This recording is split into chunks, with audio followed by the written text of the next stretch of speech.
Hello everybody, this is Jenny Luscombe and this is Feeling is Healing, and today I'm going to be talking about giving from the heart, philanthropy, altruism, benevolence, and how this vibe relates to interdependence, which is a concept that is not widely understood yet, but I think it's the direction that we're going.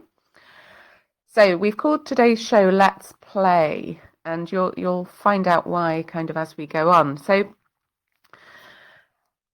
what's happening right now, like where we stand, if we've become pessimistic and cynical and suspicious about philanthropy, then we can be forgiven for that because we've seen that the governments are not for us. The billionaires aren't for us. The systems aren't for us. The matrix isn't for us. Many of our friends and families have turned out to not be for us, sadly. We've been willfully neglected and taken from and abandoned, whoever we are, because we've been trying to exist on a 3D planet where expansion has predominantly been experienced through negative experience. But what we're currently undergoing is a tipping point and a transition. So we've taken this experiment as far as it can possibly go, and we're on a trajectory on our way back to choosing to expand the universe through positive experience instead of negative experience. So we're beginning to weave the dark and the light together, and we're moving into neutrality, and we're interested in expanding personally and collectively through positive experience now as opposed to negative experience. So last year I dated a person who told me that their dream dinner date would be Bill Gates. So after I got back up off the floor, I realized how a lot of people still have the wool pulled over their eyes in terms of good, people doing good. And like this person, wasn't really on the same page as me, and that's okay. And he did see things about this person that probably could be seen as positive aspects. They kind of admired them from a perspective of what they were perceiving as a heart-based business vibe, because they were taking what they saw as straightforward and honest. So I was actually quite shocked by that because my perspective is different, and obviously I've had different information to that person.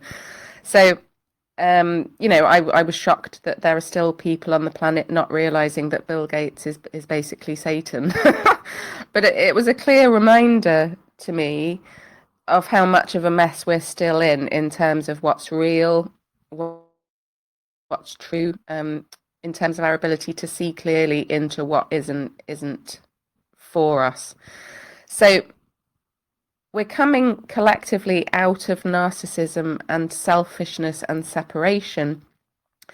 And I think always it's helpful to pivot and to jump to the opposite of that, to feel into what that is, because it's so unfamiliar to us, but it is where we're going.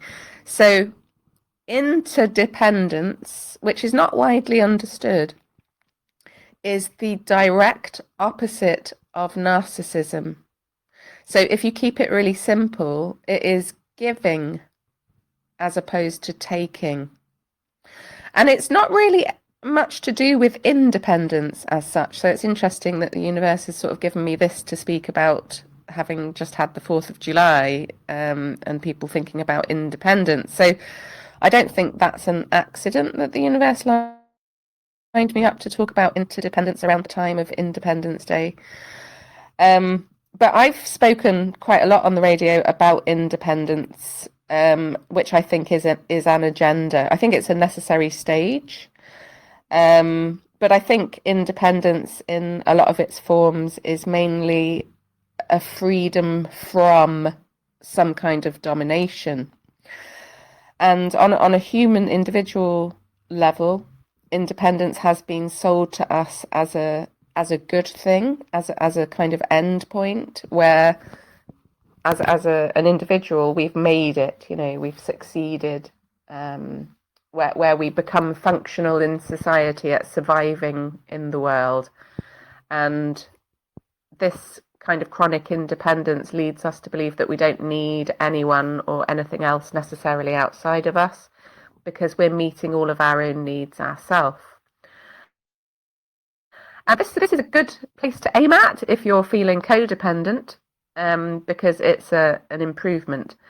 But if you stay there, I think it turns around to hit you in the face eventually. So I think that independence has been mistaken often for sovereignty, which is not the same thing. And I think sovereignty can only actually be achieved when you are part of a community, when you're part of a like-minded community and you're all thinking the same way. So I don't think it's a solo game at all. And I found from my own experience that chronic independence doesn't actually work.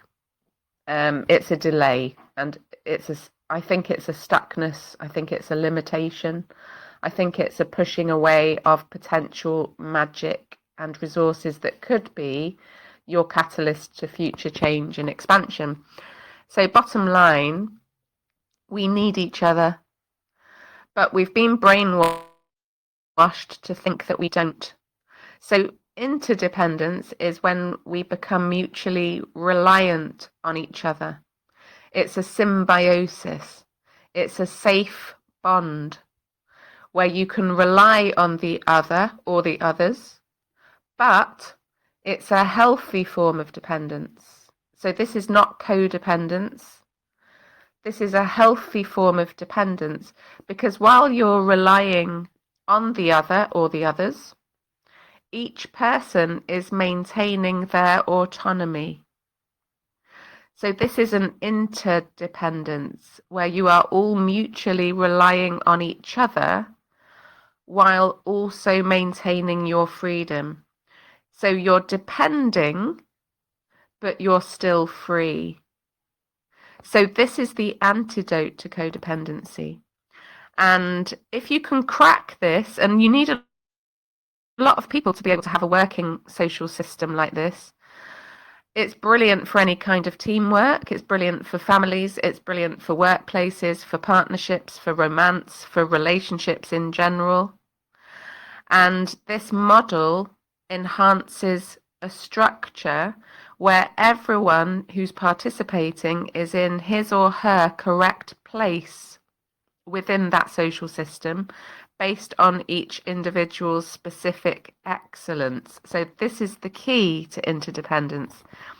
The actual coming into fruition of being yourself and knowing who you are, and therefore knowing what you have to give, which you will want to give because it is your specific excellence. It's basically you in your element, which then leads to everyone in that system feeling supported as a result of everyone in that system supporting the others in the exact ways that are in alignment for them personally. So yeah, that was quite a lot of words. That was quite a lot of description. But if you think about it, if every person is working towards supporting themselves to find themselves, and then they come into their own fruition of that realization, and then they freely give what they've realized they are here to give, there's no lack mentality there. It's just abundance. So the reason that this works is because it's coming from abundance and not lack. So codependence is coming from some form of lack. So it's coming from like a self-sacrifice often. And it's coming from like the lack of narcissistic vibe. So it's not that easy to understand at first, because it's not in the program. It's not within the program that we've been privy to. So if you think about interdependence as a win-win, where everybody is feeling supported to be who they are. So it's in alignment for them to give in the ways that they're giving. So this leads to exponential growth. And the reason why it works is because it comes from abundance and not lack. So this system is where we're going, and it needs lots of people in that system for it to work effectively. So what I'm proposing today is that we have to start somewhere. So we have to just start. So let's play. This is the antithesis of the elite, of the dark forces, of all the limitations, the loops, the fuckery, as I put it. I think it's the answer. So a lot of people Ooh, sorry, was that you, Per? Yeah, it was me, Jen. I just wanted to deconstruct depend a little bit, because depend relies on what's called a duality. It means that there is someone you who is separate from someone me, and that the someone you has a need, a lack that depends on someone like me answering it. So this is duality. Now my tradition is a tradition of non-duality, saying there is only one. You are me. And in fact, we've been brought up in this culture of scarcity, of all this kind of thing, making us want or making us feel that we depend on a whole lot of other things, that we have to do some work or something in order for those things to be satisfied. But actually my teacher in London said to me an interesting thing. He said, Prajna, don't worry about breathing in, just focus on breathing out. And he wasn't giving me a new pranayama, breathing meditation. What he was saying is, Prajna, don't worry about your needs. All you have to do is be in service to the rest of the universe, and it will take care of you as it has always done. And this is something that I noticed looking back over my life. I'd always thought that, I'd only had enough food to eat because I made sure I did. But actually, something else has always been mysteriously taking care of everything that I needed. And it was only my wants that were causing me to struggle. And a lot of the things that we think we depend on other people for are wants. They're not needs, they're wants. And once we reorientate ourselves and don't worry about our own needs, because they are always taken care of freely by the cosmos itself. This is what I've discovered. So I don't have any needs, or any needs I do have are automatically taken care of. I don't need to put attention on me.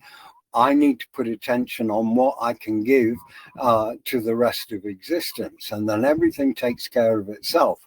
So, and this idea of independence as well, this again is, we're shaped by our culture, which is saying that you are separate. You have this identity that you have to defend, you have to build, you have to construct, you have to do all these things. But all of these things are just stories. The philanthropy that you hear about are just stories. That this data of yours, he was not talking about Bill Gates. He knows nothing of Bill Gates. All he knows is a whole lot of stories that he believes, and he responds according to that. And this is the thing, is we've got to get rid of all the stories we've been told about ourselves, about the universe and how it works, and we've got to start discovering the truth of ourselves, and then we will find, yes, we are interdependent. Yes, we are a part of this whole system, all of which depends on every other part of the system. But it's not something that you have to fight for and so on. All you have to do is do your bit to give your love back to the system. And you don't have to worry about whether the system loves you. It does automatically. It always has done.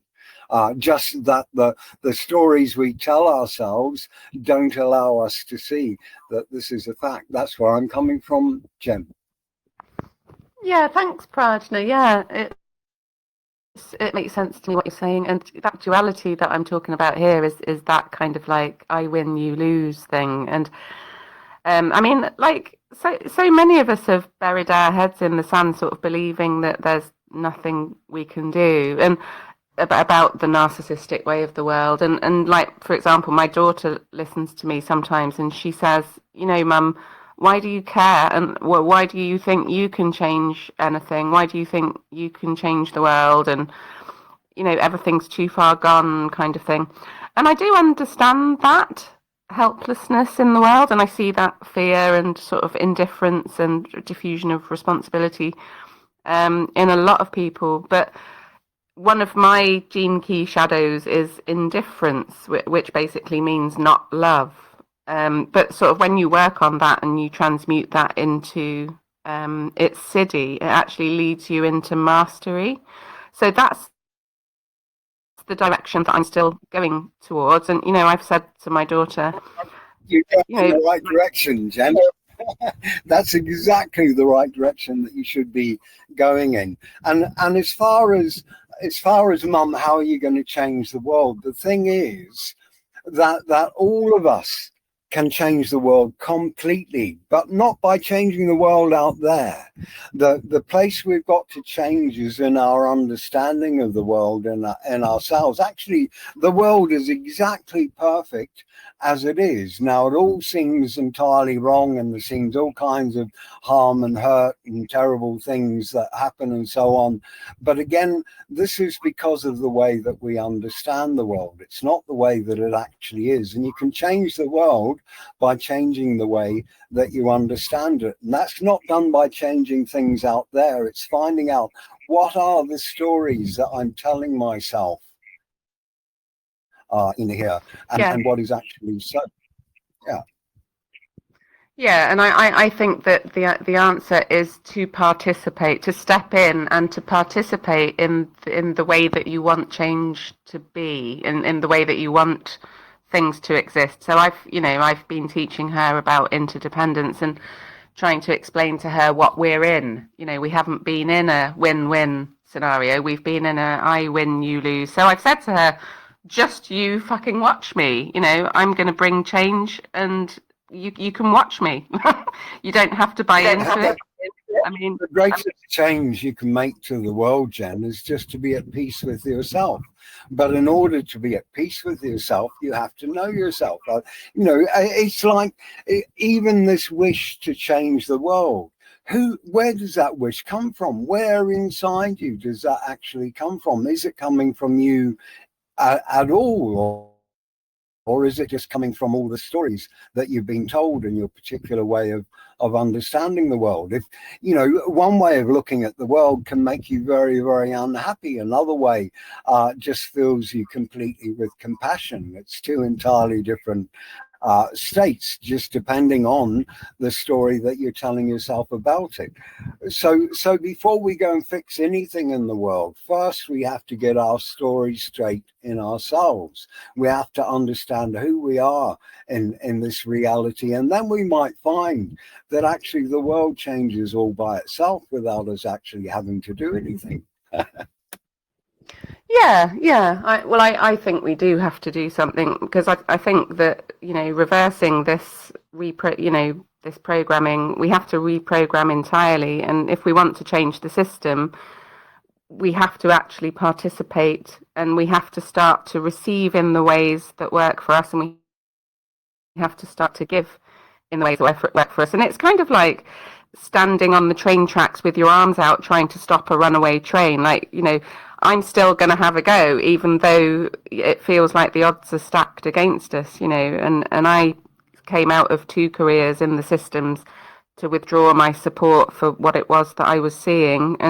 But, you know, I also believe in the human spirit because it's infinite. So, but we have to actually mobilize it, and mobilizing our spirit is to start to operate in a way that we want to see, as opposed to the way that we have been seeing. So, but there's a first step, Jen, and that is to deal with the one who's unhappy and not at peace with the world. Because, even if we've got to change the world, you cannot change the world from anger, because whatever change you make, changing the world from anger, is going to result in more anger in the world. First, you've got to be at peace. This is what Zen and the art of motorcycle maintenance was all about. It said, before you do anything, first be at peace.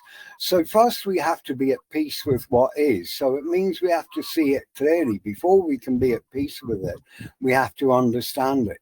So this is our first job, is when we have something inside us that says, I've got to go out and change the world, the first thing we've got to do is to make sure that motivation is coming from a peace, from a whole, from a complete understanding of ourselves, rather than something that we've picked up from our friends, from the general state of what we see around us, and so on. So the way to change anything out in the world is first change what's inside yourself. Now, it's not that I've stopped operating in the world since I've stopped thinking I have to go and change all the world. The world is changing around me in any case, but it's changing just naturally as a result of who I am and how I am, without me having to make any plans of, oh, this is wrong, I'll change that, or I'll stand against this, or I'll fight against that, or whatever. If I want peace in the world, I can't fight for peace, because as soon as I start fighting, I've disturbed any peace that is there in any case. And the problem, all of everyone who's on a spiritual path, spiritual development, most of the time is spent saying, how can I change the world? Now that I know a little bit more than most people, how can I change the world to make it a better place? But actually, this is only half the journey. When you get to the full journey, you find that actually it's not your job to change the world. The world will change according to the particular state that you're in. For me, the sun shines when there are storms for other people, because they haven't dealt with what they've got inside them, with the things that, all these drives and motivations they think is because there is something wrong with the world. But actually what's wrong is the stories, the understanding we have of ourselves and how reality fits together. So that's where the attention needs to be, rather than out in the world trying to change the world. That's what I say anyway. Yeah, I agree with you up to a point, but it's kind of like, a lot of people are stuck in complacency because they're not at peace, but they could still be contributing to changing the world, but they don't, because they're stuck in complacency. And I think that it's possible to return non-love with love. So you can be transmuting your negative emotion and using it to transform your experience. And it can be used as fuel that can catalyze change. So I think if we all waited until we were peaceful, the world would end. Like in my opinion. Yeah, Jen, I'm just saying, don't even change the negative emotion until you have seen its source, until you understand it completely, and then it will change on its own. It will transmute without you having to put any effort into to transmute it. And not only that, it will be completely pure. Any transmutation is us wrestling with the world and saying, oh, well, obviously God made a mistake here with this bit. It needs fixing, So this is what I'm saying, is that the first thing, whenever we have any drive or motivation to do anything, first go back to the source of that and say, is this actually coming from who I am, or is this coming from my programming, my conditioning, my cultural indoctrination, and so on? Yeah. There's lots of different ways of looking at it. So myself and Litmus have realised a similarity in the missions that we both seem to be having on the planet. So we want to help to change the operating system, which isn't very easy because, for example, the limitations in the Gregorian calendar have been designed to deliberately keep us down. And that's so huge that the negative impact that can have on our energy is so extreme, but we can't actually necessarily see it or feel it. So if you imagine like a fish swimming in the lake, can't see or feel the water around it. It's kind of the same for our emotional and mental set points.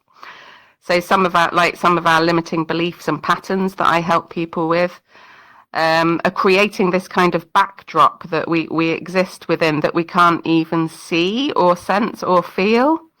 And that can be dramatically holding us back in our lives in ways that we need to wake up Yeah, to. that's exactly what I'm talking about, Jen, is getting people to see the water that they're swimming in. You know, exactly the same as you're doing and as Litmus is doing. Again, you know, he's freeing us from being bound by this Gregorian calendar. And that's absolutely superb. All of these movements towards freedom and truth are absolutely wonderful.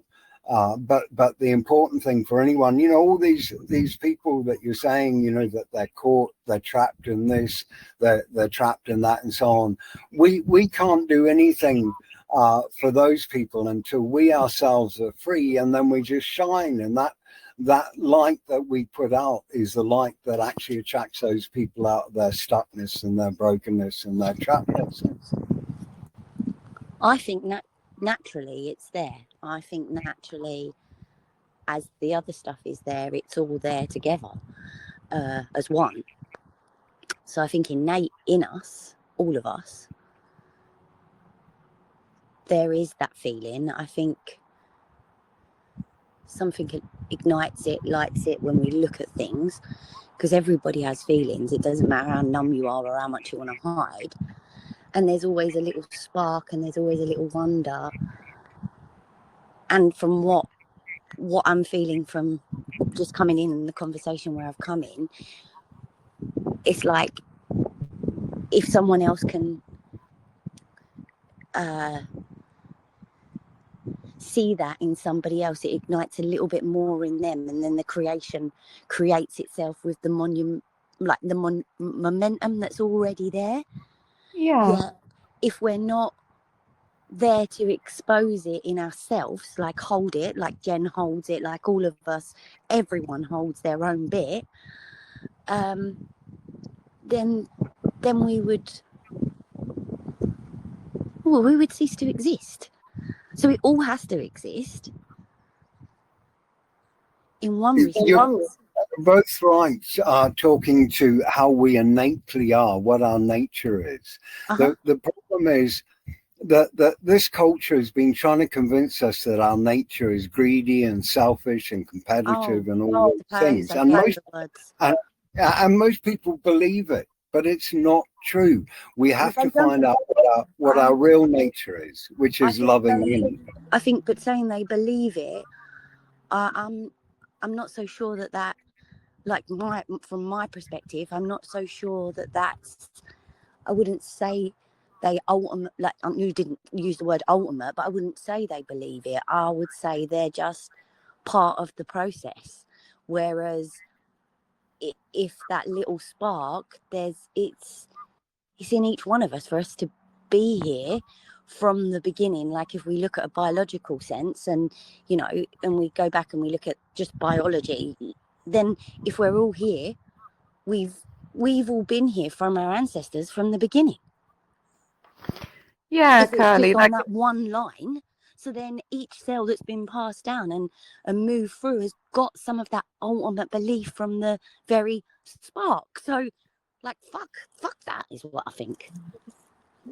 Yeah, I think you're right, Curly, about the spark. Jen? Like we need each other we need to catalyze each other. Like it isn't it's extremely difficult to catalyze yourself. That's what I found. Like, it is possible, but it's extremely difficult to do. So I'm coming to this show today with a big fat invitation to anyone out there who would like to be a part of the change, like the shift in consciousness from narcissism to interdependence. So with my healing business, I'm doing okay with it. I'm getting enough clients. I've been doing it for a long time.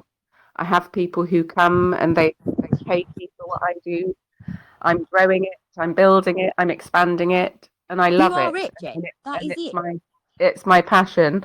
But I also have like plenty of time where I'm not doing it because I don't have bookings. So I do get plenty of bookings, but there's often times where I don't have bookings that I would also like to be helping people. So in the spirit of philanthropy and altruism and kind of giving from the heart and knowing the exponential effect that that can have on not just the people involved, but humanity generally, when people are starting to put a new system into place that is going to work for everyone. I want to sort of offer what I do for free or for an exchange or for exchange, like if somebody wants to do a testimonial. But like Helen put it in a really lovely way the other day, because she works in a similar way. Like she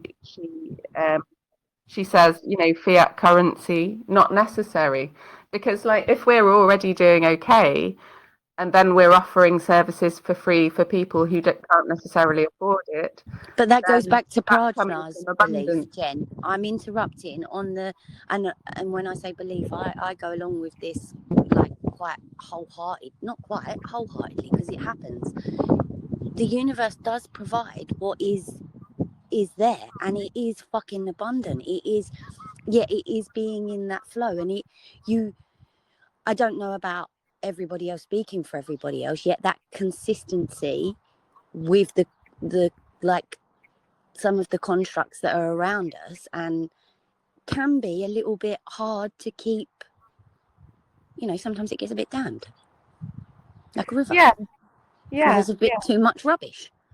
Yeah, totally. And it's so difficult because of all of our programming. It's so difficult to trust this kind of energy when it comes along. And I've been doing pay what you can therapy and stuff for years, and people don't understand a win-win because it's outside the program. People don't value it sometimes, or they don't see it for what it is, because it's so unfamiliar to operate in a completely different operating system to the one where you're used to people ripping you off or getting not enough for your money, or so it's such an interesting dynamic. But there's loads of us who want to get the ball rolling.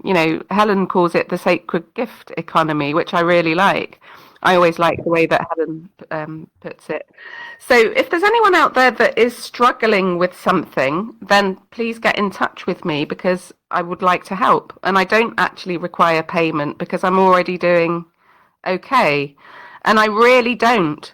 And I want to contribute to a new energy and the idea of exchange being normalized.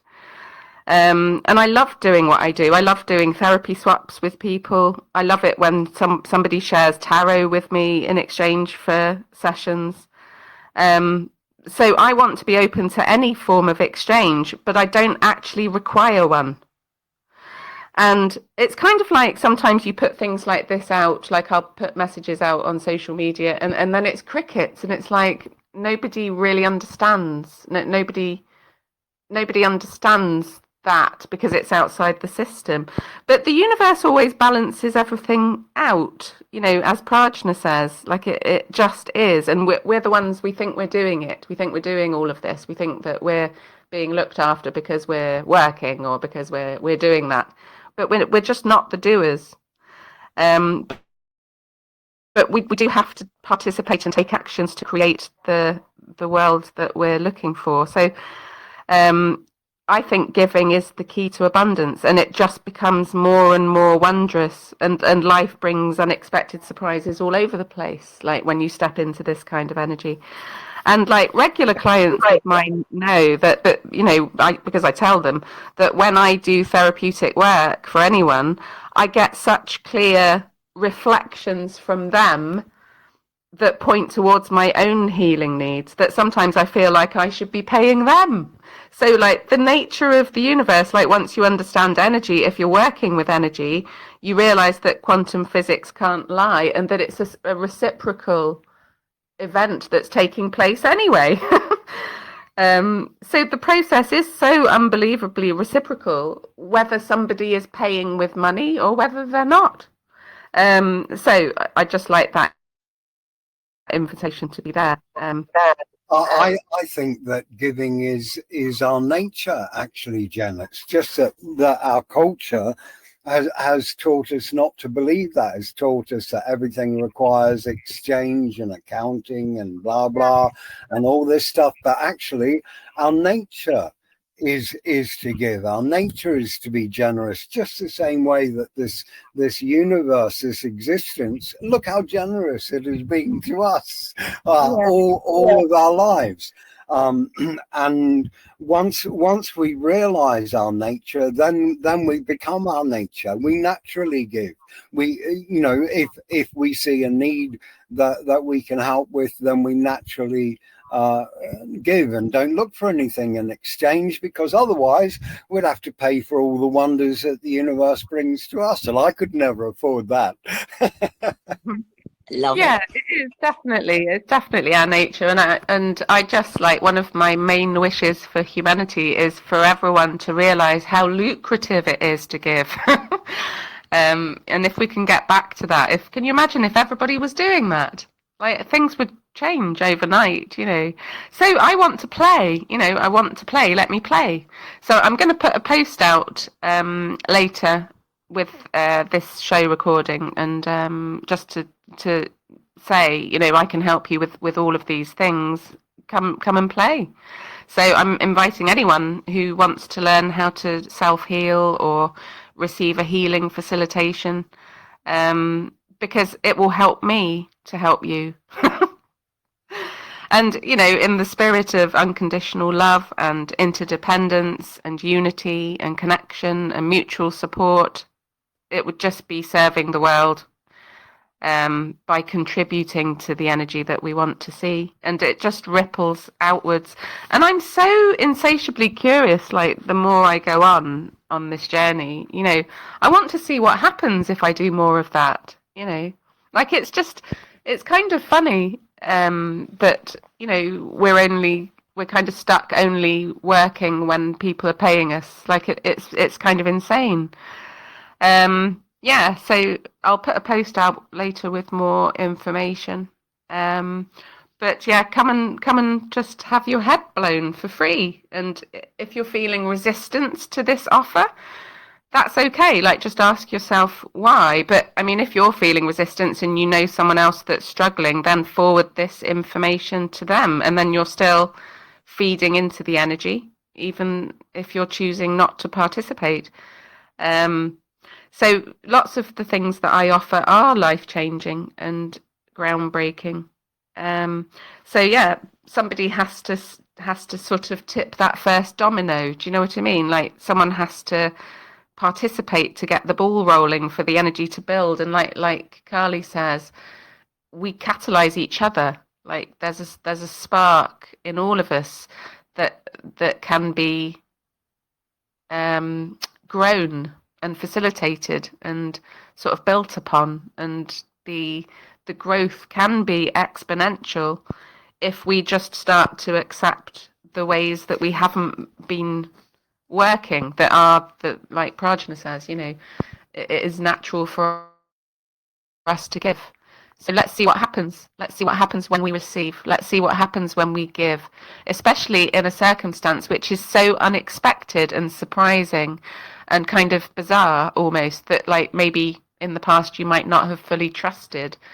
Like I always think that life changes the most when you do something that you wouldn't normally do, because that gets you out of the loops. The reason that we get stuck in the loops is because we keep doing the same thing. So do something you wouldn't normally do. Like, take me up on this offer and then see what happens. I'd like to add, Jen, I'm also open to anyone contacting me. You know, if I can help give a different view for people and so on, I'm available just like you, and also absolutely for free.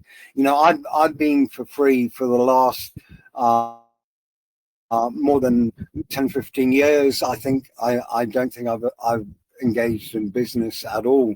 Okay, people have given me money, they've given me fruit and vegetables and even shoes and things, you know, but I've never charged, I've never asked for anything in response for anything, and I don't intend to.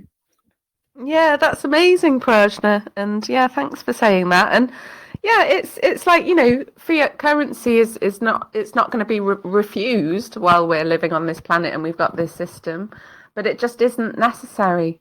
It just isn't necessary. And like, the more of us that are stepping into this and trying to be this, the more it's catching, you know, it's kind of infectious, and it's play. It's how it's meant to be. Like, we were meant to be here playing.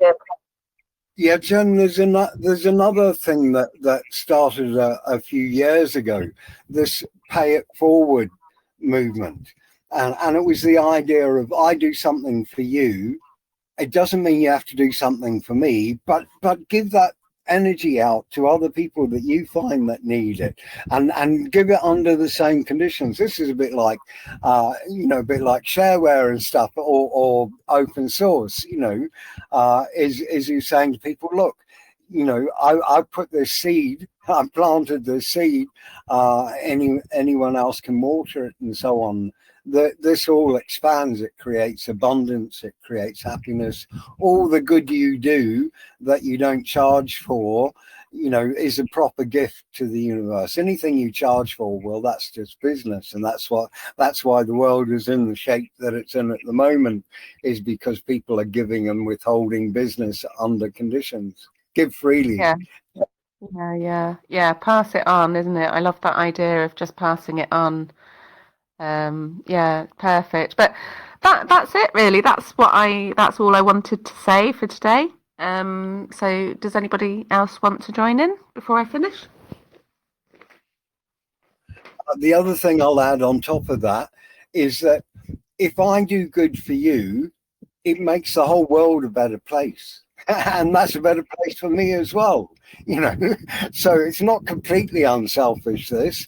Any good that I do and put out into the world, that increases the global amount of good that there is in the world. And okay, it might only be by a tiny fraction, but it makes the world a better place for me and for everybody else to live in. So that's the basis that I operate on. Yeah, and I think that's important to say as well, because it's like we do benefit, like we do benefit.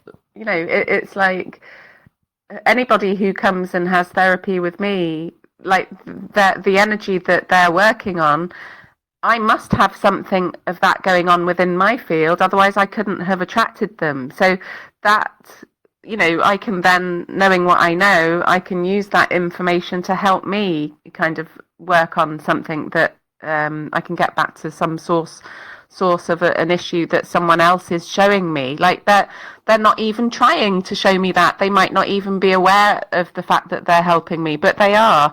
So, you know, I gratefully receive all these gifts that I've come to understand through the work that I do. People are helping me without even realizing they're helping me. And that's the beauty of all of this. It's effortless. So, like, this idea of societies living interdependently, where everybody is giving in their excellence, everyone is giving what is in alignment for them to give, and everyone is supported to do that.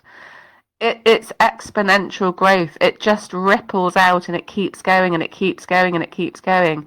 That's the direction we're going in. And like, just feel into that, like how different that feels to what we're currently in. You know, there are people who can't afford what they want, you know, because they think they have to stump up the money, and like we already have the answer to everything, like, already. So yeah, let's play. Let's do it. And the other thing is, don't be miserly with your love. Don't worry about wasting your love on someone who doesn't deserve it, because everyone deserves it, no matter who they are. And so give your love freely wherever there's an opportunity to do so, and don't worry about what the results of that are. In Eastern tradition, this is called karma yoga. It means doing things for the love of it and not holding on to the results, because they're not your results. It's a gift that you've made to the universe. And don't worry about keeping accounts and judging whether your love was worth giving or whatever. Love is always worth giving. Just give it freely and don't worry about what the results are.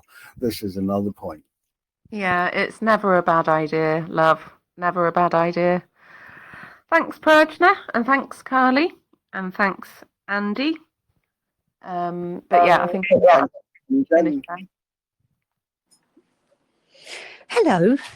Can I just say that I've accidentally kind of listened in on this, and you have, it's just, we were talking about this a few days ago, and I'm really in a hole with the whole money, having a spiritual group, and it was only when Carly explained to me that it doesn't have to be money. People can bring a bag of biscuits.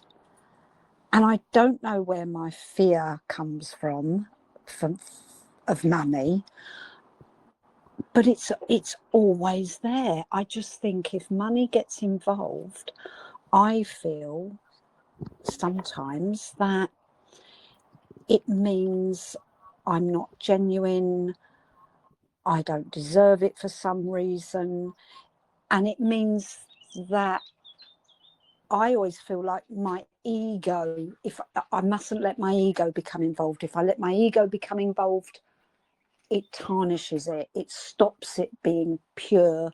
It stops it being genuine. It's kind of, I've got this weird one-way street with money, haven't I? And that's probably why I'm so broke. Carly, it's because we've been brought up in this culture of utility.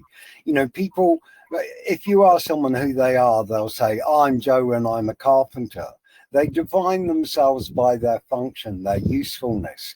And this whole culture, that's how this culture teaches us to think, is how useful you are.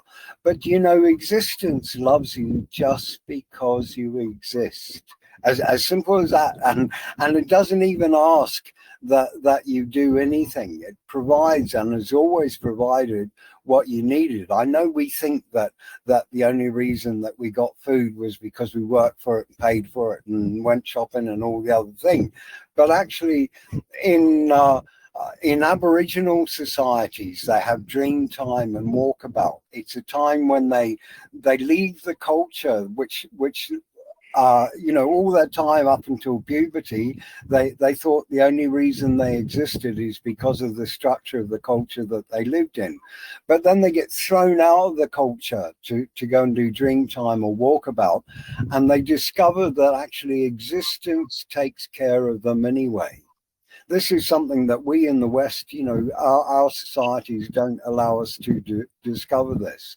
But the universe itself cares for you. And the problem is we've been brought up to think I've got to pay my rent, how am I going to get my food, I got to do all these things just to exist. And this is the way that we think. And then we worry about money, and we worry about, are we charging enough, and all this kind of stuff. But none of that stuff is necessary once you understand the way existence itself is structured and who you are within that. So that's what I'm pointing people to, is let's investigate the real truth of who you are and the real truth of how the universe works, instead of believing and responding to all these stories that we've been brought up on. That's really good. That is really, it's good, and it's very interesting. There is a part perhaps of spirituality, faux spirituality, people who are putting themselves forward as being gurus or leaders or fabulous teachers with all their certificates on their walls. It's the fact that, you know, sometimes that gets uncovered and you find out they've got a Mercedes, and you find out they've got a condo in Florida, and you find out that they live in Thailand for 6 months of the year, and they are really stinking rich whilst being so spiritual and, you know, teaching so holistically and appearing. Is it that you can mix the two, or you shouldn't mix the two? I know all it is. I mean, there have been absolutely wonderful teachers like Osho, for instance. He had 100 gold Rolls Royces. And everyone said, "Oh, I know. He can't be a proper teacher because look at all these riches." But Osho was saying, "Look, everybody's going to get hung up on the Rolls Royces, and they're not going to come and actually taste the real nectar." This is what he wanted. He didn't want people who got their minds already fixed, their ideas fixed. He wanted people who would come and ask, who would recognize the truth of who he was and what he was teaching. Now, you're absolutely right. There are a great number of charlatans out there and so on who aren't teaching truth. They've just found a niche They're not earn money. charlatans. I don't think we should blanket them with the word charlatan. I think we should say in their minds, they really believe that they are very, very kind, open-hearted, spiritual people.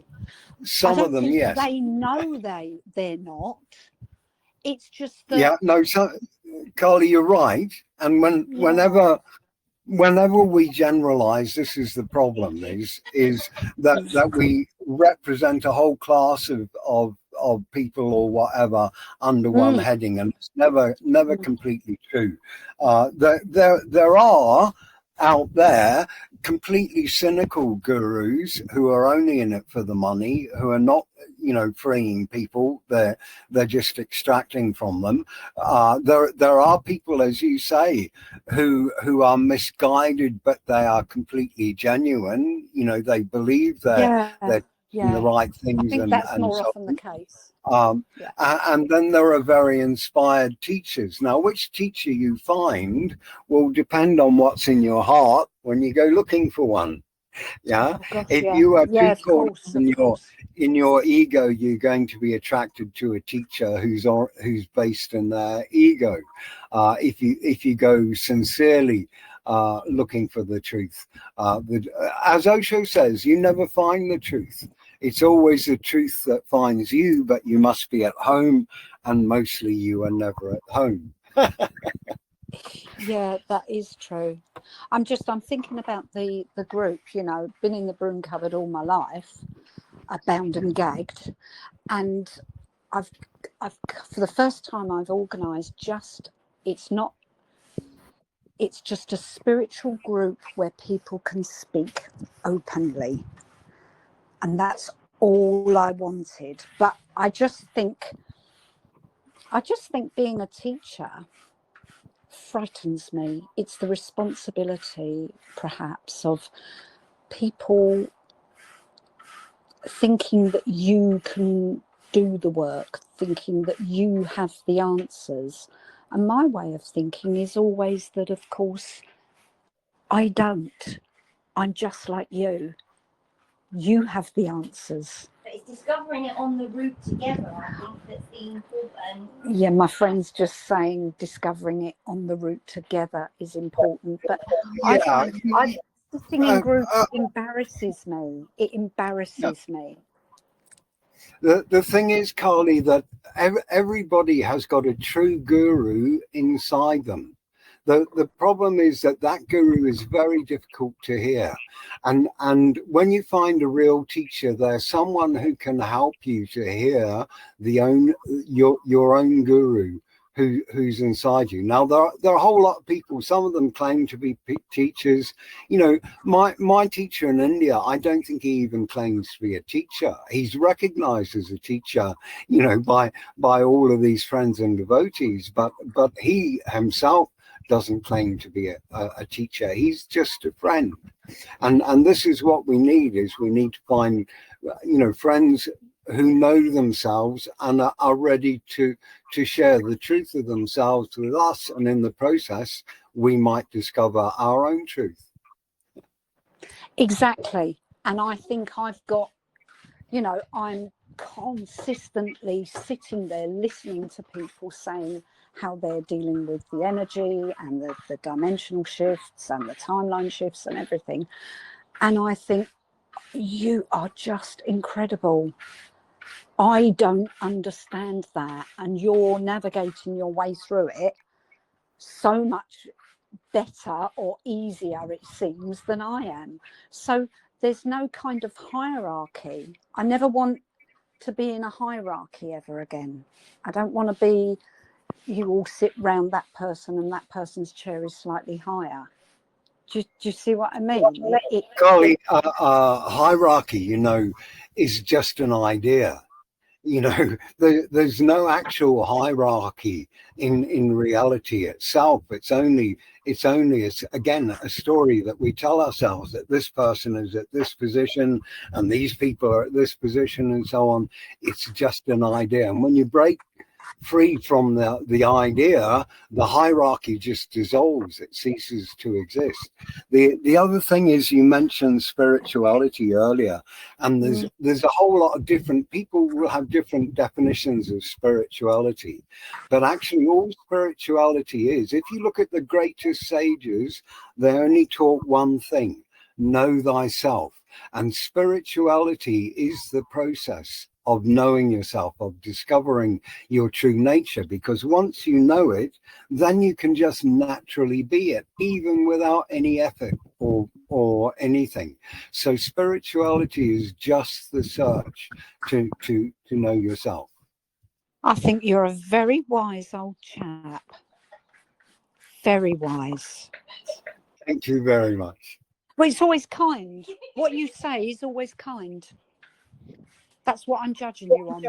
You're kind. I think the underlying reality is kind. It's just that we believed all these fairy stories and nightmares and all the things that we were told, you know, and we didn't see that the underlying nature itself loves us to pieces and always has done. Yeah, that's another truth, isn't it? Thank you so much for listening. You just talked about something that was really fresh for me, and I just had to comment. I'll step out now if that's okay. Well, Carly, just sit down and contemplate a little bit what we've been talking about, and it's great. You'll find your own way even deeper into it and recognize it for yourself. And that's the whole point, I think. Thank you. Thank you. Peace and blessings. Peace and blessings. And Jen, thank you very, very much. It's been a great show today. Oh, thanks both of you for joining in. And yeah, like the money thing is a really difficult one. I don't think that having money itself is necessarily wrong or bad. I think money's just an energy, and it's interesting to me how often it seems people who charge big money and insist on that often are showing that they're more in survival mode than the people who aren't doing that. So it's such an interesting, fascinating journey in that regard. Yeah, regarding money, what is the difference between a $1 note and a $100 note? I mean, a $100 note is slightly the value big. that some fucker puts on it. It's a story that we tell ourselves about it, because if I take those two notes to an art valuer and say, you know, is there $100 difference between the artwork on here? You know, is there $100 difference in the size of the paper, the materials that gone into it? In fact, There is next to no difference between the two, except for the story that we tell ourselves about it. And this is true of money altogether. It's a story. And if we believe it, we get trapped by it. And if we don't believe it, then we become free of it. And then we can transact in our natural way, which is giving and loving and so on, without accounting, without, working out who owes who for what and all that kind of thing. All of that stuff is a story that keeps us away from the reality. And let's all get to the reality, shall we?